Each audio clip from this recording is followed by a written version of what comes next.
You go into those training weekends just a sponge. You just need to take on as much as you can. Because that's where all the great ideas come from. When you've got a room full of butchers and you're trying to nut out a product, instead of just having your way of doing it, or you might get another 10 opinions on it. Great. This is the Australian Butchers Guild podcast, brought to you by Meat and Livestock Australia, the podcast for passionate butchers. G'day meat lovers, I'm Doug Piper. Thanks for joining in today. I hope you're enjoying the podcast and getting some valuable information, tips and tricks from some of the butchers we're interviewing. And a big thanks to everyone who are tuning in and enjoying the podcasts. Today I'm catching up with Tom Bouchier from Peter Boucher's in Victoria. Tom is an active butcher in the industry and oversees the family's Victorian butcheries in Toorak and Malvern. Tom's just returned from Sacramento, where the Mackinac Australian Butchery team cleaned up, collectively bringing home 4 awards from the World Butchery Challenge. But before we hear from Tom, let's cross over to Brett Thomas for Around the Grounds news and info. Thanks, Doug. Brett Thomas here with all the latest news from around the grounds at the Australian Butchers Guild. After going knife to knife with a record 12 other countries at the Golden One Centre in Sacramento, California, the Mackinac Australian Butcher team were awarded silver at this year's World Butchers Challenge, also known as the Olympics of Meat. Team captain of Australia, Luke Leeson, said to be a part of the most prestigious butchery event in the world is an amazing experience in itself, but to walk away from the event with the success we had is an absolute testament to the standard of butchery in this country. The Aussies' triumph continued with Gareth Hunt from Queensland taking out second place at the World Champion Young Butcher category, and Matt Tyquin from Victoria announced as the World Butcher Apprentice, ensuring Australia was the only country to earn a place in all 3 competitions. The best 6 butchers selected from all nations competing were named as the All-Star team, setting themselves apart as the elite among close to 100 other butchers. Tom Bouchier from Victoria was awarded the honour for his outstanding contribution to his team's display and garnishing. The Butcher Wolfpack from Germany were awarded gold in the headline event, the World Butchers Challenge, and received the coveted Frieda Dick Golden Knife Trophy at an awards ceremony held at Memorial Auditorium in Sacramento on Sunday, September 4. The Hallers Sharp Blacks of New Zealand were given bronze. Now, each team had 3.5 hours to turn a side of beef, a side of pork, a whole lamb, and 5 chickens into a themed display of value-added cuts requiring superior carving, boning, and finishing skills while injecting their own creativity and innovation into their final lineup. And that's all the latest from around the grounds. Back to you, Doug. Thanks, Brett. Without further ado, welcome home, Tom. Thanks, Doug. Appreciate it. How's it feel to be back on home soil? Feels good, definitely. It's been a lot of questions from the guys at work and a lot of customers asking. So, to be honest, I've enjoyed reliving it all, telling everyone and repeating the stories. But it doesn't worry me at all. Absolutely fantastic result for the whole team, all the 3 teams, like the apprentices, the junior, the young butchers, as well as the senior teams, mate. Well done. Yeah, definitely. Well done. Absolutely incredible, really. And the young guys just hit it out the park as well. Yeah. I didn't know what. Unbelievable what these young guys could do. Oh, mate, you're one of them too. You're still pretty young, so I like to think so. Well, you represented well. You took out the gong in the All-Stars, so the All-Star team. So that's a great achievement, mate. Yeah, thank you. It's a nice feather in the cap, that's for sure. For those of you out there that don't know what we're talking about the World Butchers Challenge that's just taken place in Sacramento in California over the last couple of weeks, and the Australian team were over there competing against 13 other countries. So to come home with a second place with minimal training, like 8 months, I think it was, Tom. Yeah, I'd even think even less, Doug, to be honest. Yeah, 8 months training just to come away with a win like that, or with a second place like that, and it showed in the presentation too, mate. I was sitting there watching it live on YouTube, and I don't know what time it was. It's pretty early in the morning. It came together nicely, and I fell asleep and woke up about an hour to go, and you were pretty much 3/4 of the way there with plenty of time up your sleeve. And yeah, they everyone seemed to cruise so well as a team, didn't they? Yeah, we did. It was a little bit sort of tricky on the day. We didn't think we'd have that much time up our sleeve. In a couple of the training runs, we'd run a little bit over or right on time. And, there's always hiccups on the day. Bits and pieces of the specs aren't what you'd think they might be. The pork might be a bit fattier and the beef might be a little bit bigger. So there's all those sort of things that you've got to take into account, and you've got to sort of really push to get done early. So you've still got time to sort of clean up what we say sort of the back room, make sure your uniforms are excellent, and most importantly, the display. You know, all the tickets are out and everything's nice and straight. So we were definitely pushing, and we got there. I think we were done with about 20 minutes to go. Yeah, I saw that part towards the end there with around about 15 to 10 minutes to go, and you were still beavering away out the front, and the boys just about had the place cleaned up to the way they started. It was just spick and span. Exactly. I didn't see any other. Might have been one or two other teams that were in a similar sort of position, but you just looking around underneath the benches and everywhere, like the whole team had just cleaned up immaculately. So it was a great spot to be in. And then they all headed over and sort of just to give you a little bit of a tickle along and a bit of a hand. So it's a great team effort. Yeah, it's great, definitely. Before we get into the nuts and bolts of that, your career, mate, you're working with the family business. Yeah, Peter Boucher's in Toorak, Melbourne, and we've got a factory out in Moorabbin in Melbourne. Actually, I've been to both shops now, not long after you first opened Melbourne. Love them both. Great looking shops, a lot of marble, a lot of very unique butcher shops. There's not too many of them around like that. And they're surviving quite well these days. Yeah, that's for sure. You know, the suburbs that we're in, they're quite well-to-do areas. And the customers, our ones especially, they really, they always have the best of everything. You know, they have the flashiest cars, they have the big houses and stuff. So for us, the look of the shops that's everything. You know, look at the shops, look at the products, everything. It's got to be on point for them. If they don't like the look of it, they just simply won't buy it. Yeah, they buy with their eyes, don't they? Like a lot of other customers. But where you're situated, the pressure's just that little bit more. A little bit more pressure there to make sure that you're giving them what they want. For sure. So the factory itself, I remember years ago you guys used to put a bit of meat into, you looked after DJs as well, didn't you? I think your mum. Yeah, we had the butcher's counter and the deli counter in David Jones in the city. And when David Jones had a food hall out at Chadson's shopping centre out here, we were involved in there as well. We're pretty much there from the start all the way to the end. They shut the food hall down years ago. That whole food hall, I think there was one we had a couple of them in Sydney too, and they've still got one in Bondi Junction, I think it is. They've got a butcher in there, and I see your product, the Peter Boucher products in there. You've got some pre-packed sausages and some other bits and pieces in there, but they've got a little butchery counter. He keeps a really nice little display there. It's not, I wouldn't say it's overly busy earlier in the week, but I think his main days are, his weekend, end of the week and weekend trading days when everybody's out there shopping. Yeah, that's right, getting all the stuff for the weekend. So how did you find Sacramento? How was the, I suppose, let's go back a bit, what the lead up to it. Now, you've been in the World Butchery Challenge you've been in the teams for a number of years. I think you started when did you start? Was the Tri Nations one to the UK or? Yeah, so I started back in 2013. It was the first year of the Tri Nations, and the boys at MLA, couple of good fellas, Doug Piper and Stephen Pocock. Yeah, we're looking to take over an apprentice over to England for the experience. I put my hand up for that. I'd done pretty well in a couple of apprentice competitions down here in Melbourne. So, jumped at the chance of that. And, the rest is history, I guess. Yeah, it was a good trip over there. And then you went on to... How many other times did you compete in the team? I did, Yorkshire, and then Auckland, Gold Coast, Belfast. And then after Belfast, it was sort of time to get a couple of new guys in. So I got a tap on the shoulder. That was all good. And then the Australian Steelers team, as it was, they unfortunately had to pull the pin.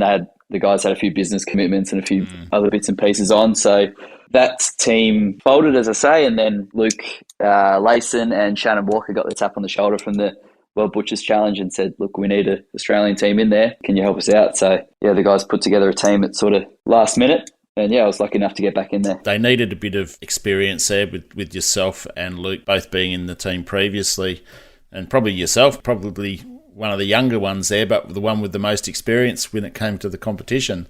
It needed that bit of needed that direction, because you know it better than anybody what sort of pressure there is in that competition. Yeah, definitely. Been there a few times before. It's funny this time around. I wasn't all that nervous. I think back to Yorkshire in 2013, and I was a nervous wreck. I could hardly stand there. My hands were shaking before it all, and it's, I guess, just experience. Yeah, I've progressively gotten better at managing it, and I guess also knowing what I was in for. A lot of the other competitors from the other countries and even our own, they'd done a lot of competitions and stuff, but never really something on the scale of a World Butchers Challenge. So yeah, lucky for myself, I was quite prepared for it. The 13 other teams, I think, I'm not sure how many had competed previously, but I would dare say probably about 5 or 6 of them had never competed before as well in the competition. So there was going to be a lot of nerves on the day anyway, and I think the guys in our team that hadn't had any previous experience at that level were probably a little bit like you, very sweaty palmed and very, very nervous to get out there in front of so many people and so many other butchers to compete. Yeah, definitely. You always get the jitters beforehand, but about 20 minutes into it, once you're all set up, the start of the boning's been done, you've got meat on the bench, then it's just go time. Everything just ticks over like you're in the shop on another busy day. Yeah, well, that's the way you've got to treat it, isn't it? Like you're setting up for the day, really. I think that's the best way to put it. Yeah, definitely. Getting ready to train. A couple of guys in the team had made comment that, boys, we do this every day. Nothing different to putting in a nice, impressive display and doing all your best work coming into the weekend or, just any day. So you go out there and give it your best shot and you know what you're doing. The other teams, how were they, in particular the Americans, how did they greet you guys? The Americans love Aussies. I've been over there a couple of times and always love talking to those guys, whether it be in hospitality or butchery, but they're always very friendly and they love what we do. They love everything about Australia, I think. Yeah, for sure. Yeah, all the teams are so great, and it's incredible to go over there and to meet butchers from all over the world, And it just opens up the incredible conversations you can have, be it about how do we get some fresh blood in the industry or what these guys are doing with certain products and in terms of garnishing as well, and just all types of different things. It's incredible networking. It'd be nearly as good as the competition, really, to be honest. Yeah, it's probably the most important part of it. All that you hit the nail on the head with networking, because you've met these guys. You're all in the same boat.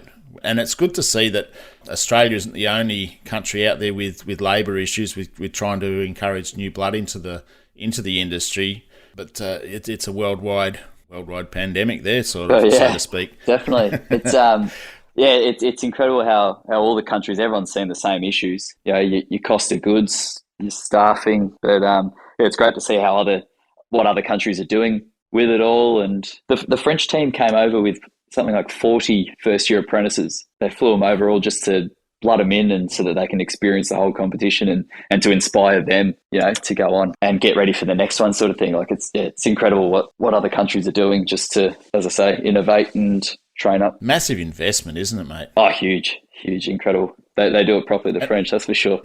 And they've been training for a lot longer than probably since the last competition. So they would have been training for probably 3 or 4 years at least. I think so. From what I'd heard, they'd had the same team all the way through, so they had about 4 years of training. Obviously, COVID got in the way of that, and some people couldn't travel and stuff. But they're very lucky. They get a hell of a lot of money given to them by the French government, and they've got a big training school in the middle of Paris that all the butchers will meet there on a Sunday, do their practice runs, do their hit outs, their training. So yeah, they've got it a bit easier than countries like Australia and America, where it's a few hours flight for some team members to get to the same city. They can just jump on the train and they're there in half an hour. Yeah, France isn't a huge country, not like Australia. No, so, certainly not. Definitely a lot easier for them to get around than what it is for us. What did you see over there, mate? You mentioned some about garnishing and that, and obviously that was your role in the competition. But what did you see that was interesting? Anything new, innovative that some of the other teams or even yourself were displaying? Yeah, definitely. It's incredible what all the countries do. And like if you were to walk around on the day and just judge the competition just on the displays alone, I don't think you could split them. There wasn't a bad one there. Everything was just unreal. What interests me the most is on the other side of the arena, you had teams like France and the Italians next door to each other. The English were on that side of the arena as well. And I took a walk down that side afterwards and just seeing how they innovate with mince, especially the Italians, like some of the things I've just never seen before, and just something as basic as beef mince, pork mince, lamb mince. Yeah, incredible. And the same with the English team making their truffles and stuff like that. I thought they're really interesting. Brett Laws from the Australian team, he does a really great job with all those as well. Yeah, something as simple as beef mince, and you can turn it into a great product that a lot of people in Australia wouldn't have seen a hell of a lot of in truffles and stuff like that. they'll make a great meal solution for customers. Were they doing anything different with the making was it shapes or just in the display with the mince, or is it just what they were adding to the mince? Oh, what they add to it, and then they they'll have a patty and then they'll have something else on top, and then the spices going over the top as well, or there's those little roll ups that they do with the mince and the baking paper and almost like steam bags sort of things with them. Okay. Yeah, just really interesting. I see a hell of a lot of them here. Yeah, opportunities for butchers out there to look further into mince. A lot of customers out there sort of struggling with rate rises with their mortgages and that. They're looking for a more economical option. And mince ticks the box in a lot of cases too, I suppose. So look at your mince lines and what you can do with it. Yeah, it's just interesting. Like I say, I keep saying, I guess, but the European countries, they make these delicate, tiny little norsels. I guess they're absolutely magnificent. Anyone who hasn't seen the displays, I suggest jump on and have a look because they're works of art, really. So they're on the World Butcher Challenge website. Is that it? Yeah, they should be up there by now, I guess. Otherwise, they're all over the World Butchers Challenge social media and stuff too. I got to say, mate, there was just so much hype from not just the Australian team, but all teams over social media over the last week. I haven't seen that before. It was just incredible, and the support you guys have got from all over the country and so many butchers and so many people really has been incredible. And it's must be quite humbling to think that you just went over there to do a bit of butchery and you've come home and now all of a sudden you're like rock stars now. Yeah, definitely. No, it's incredible. You turn the phone on afterwards, after the competition, and the bloody thing's blown up. There's notifications and messages and calls, and it's a great feeling. Yeah. I don't know whether I said it in a podcast or when I was at one of your training things. I said, "There's only one thing. If you don't win, you've just got to beat the Kiwis.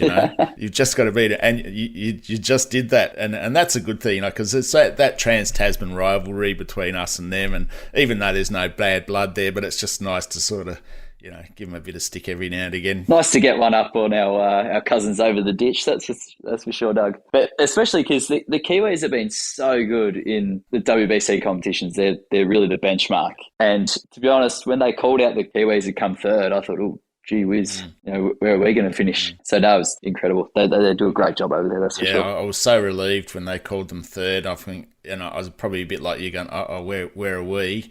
And then Australia came up and it was like, whew, yes. Yeah, pretty electrifying feeling. That's I remember I was watching the footage and the camera panned over towards where you guys were all jumping around and that, and I saw Rod Slater, the head of Beef and Lamb New Zealand, and it looked like his head dropped, like, oh, bugger, they've beaten us again.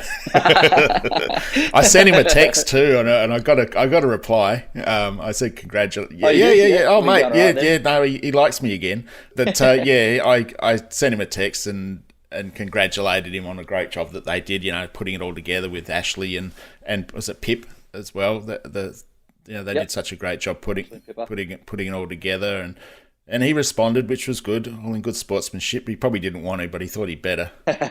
So the competition, mate, side of beef, side of pork, a whole lamb, and 5 chooks. Is that right? Yep. Who did what in the team, I suppose? We had 6 butchers, and whose responsibilities were what? Because we had pretty short amount of time to prepare and get together and stuff, Luke sort of came up with a bit of a strategy, which I think was magnificent. He decided, someone's going to look after each protein, basically. That way, instead of having one person who's boning everything and passing it off to everyone, it means that people can still practice in their shops on their days off without having to get the whole team together. So Luke took care of the lamb. We had Gareth taking care of the beef forequarter. We had Brett Laws taking after the hindquarter. Craig Munro looking after the pork, and Gary looking after the chickens. I was doing the garnishing, the finishing, and the displaying.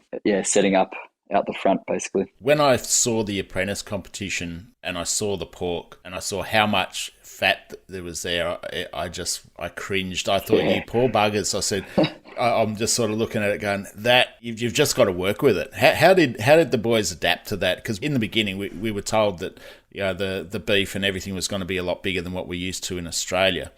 But how did they adapt to that? Yeah, look, it was a bit of a shock seeing the apprentices and the young butchers. They compete on the Fridays, and we competed at the Saturday. So it was good in a way that we got to go and watch, and they were almost the guinea pigs. So we could go along and see how big everything actually was and what the situation of the arena is and such. But yeah, the pork was just huge. It was just so much fat. Lucky for us, we didn't use a whole lot of products that had the rind on. So we were able to still take a nice bit of trim off there and leave a nice little bit of fat like we're used to. Luckily, you don't get judged on how much fat you leave aside, which works well.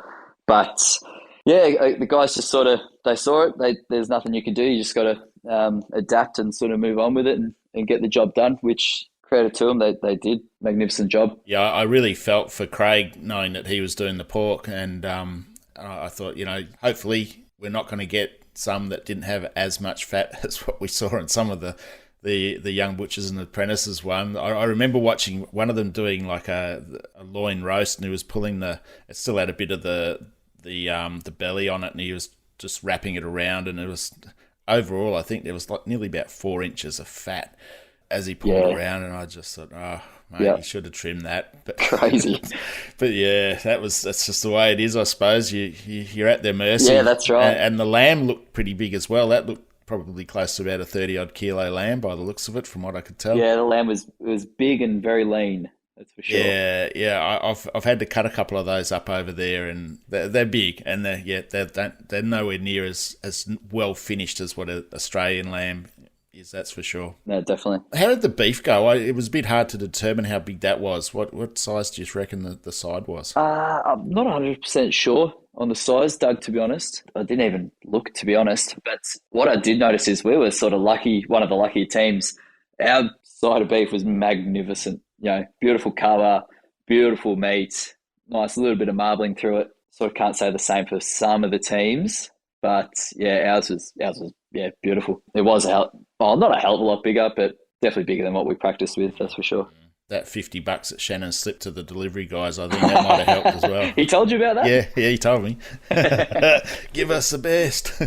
Yeah, that's it. Yeah, he's a smooth talker, that's for sure. Yeah, he is. And mate, Smooth Talker Walker. Smooth Talker Walker, is that his nickname now, is it? Oh, it can be now. Let's go. Yeah, let's go with it. Yeah, he look, take my hat off to all those guys. They gave up a lot as well, just like you guys did. George, Stuart, Shannon. Oh, definitely. Yeah, and especially like being able to train at Vic's meets at Mascot. Yeah, it was great. Like we had a really good support group around us, and that's what sort of Shannon made clear from the start was, yes, there's 6 guys on the team, but there's also a hell of a lot of support and helpers that around. It's not a closed off group. Anyone can have a say in what we do, or anyone can offer up any ideas. So quite often we'd be having a training session, and the likes of yourself and Darren might come over and say, oh, how about you, instead of doing this, why don't you try doing this? And it was great. I personally got a hell of a lot out of having Darren there. I could sort of say to him, oh, Darren, how would you, plate up this? And have you got an idea of how I can do this? And I got some great tips and tricks from him, that's for sure, as well as all the other butchers that were around helping out. Yeah, Darren's very knowledgeable, being a chef as well, and the experience that he's got under his belt with Vic's, being head butcher at Victor Churchill's as well. It's great to have that sort of support there, and being able to bounce ideas off them and pick their brains for ideas is a great thing, because you don't want to keep it in a silo. You just don't know what everybody else is thinking and what other things that are out there, what somebody else is seeing. You've got to have open eyes, and it's not just for the competition, but with everything. You've just got to take it all in and say, how can I use that? Yeah, definitely. You go into those training weekends just a sponge. You just need to take on as much as you can. That's where all the great ideas come from. When you've got a room full of butchers and you're trying to nut out a product, instead of just having your way of doing it or your idea, you might get another 10 opinions on it. It's great. Tommy, I saw Brett had a rump dish or a rump value add product that he did. What was that all about? Yeah, so that another one of Lawsy's products that caught everyone's eye is this beautiful rump cap that he does. He trims the top fat, beautifully, nice and perfectly, nice cover. And he puts down like a bed of almost edible flowers, herbs, and a few spices over the fat, and then presses down some phyllo pastry on top. And when it cooks, it just cooks perfect center, and then this lovely crispy cover of filo pastry over the top. I think he calls it a stained glass rump cap. Oh, okay. And yeah, it's a real head turner. Caught everyone's eye, everyone walking past. It was great. Yeah, it's a cut that a lot of guys either just roast up or they cut into steaks, but to do something value added with it, it's something else, because it's one of those cuts that's always available.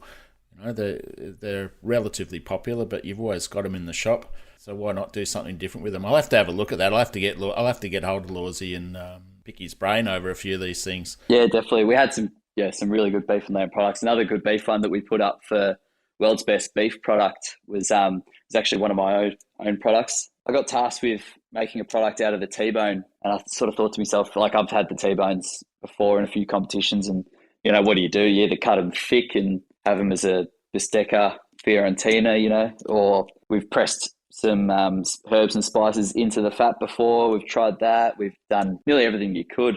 I was sort of struggling to come up with an idea, so I reached out to a really good friend of mine, Troy Wheeler at Meatsmith in Melbourne, and I said, you know, well, mate, have you got any ideas with this? And he said, I do, but it's a little bit out there. I said, well, that's what I'm looking for. What do you got? And so it was basically these thick cut T-bones where you cut the T-bones with the jelly from the vertebrae in between each steak.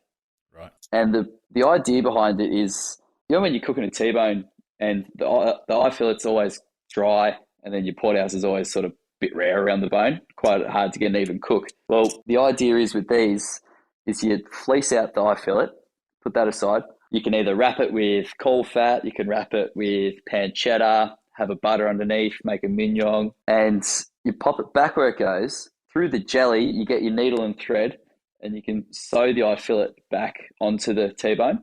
Okay. So we put that up for World's Best Beef product, and we just got pipped by the Italians. But yeah, it came second. Pretty innovative for sure. Yeah, that sounds interesting, that one. It looked fantastic. I saw it there, and I think I saw you playing with it in the beginning there at one of the training days, and it looked sensational, but I didn't realise it was actually stitched through. So you'll have that. You'll cut it thick enough so you've just got the joint in the vertebrae right in the centre of the steak, so you can use it to go through. You can stitch through there. Yeah, exactly. So you wouldn't even know that it's been sewn back on until you notice that the eye fillet's completely covered and protected, be it with pancetta or caul fat, as I say.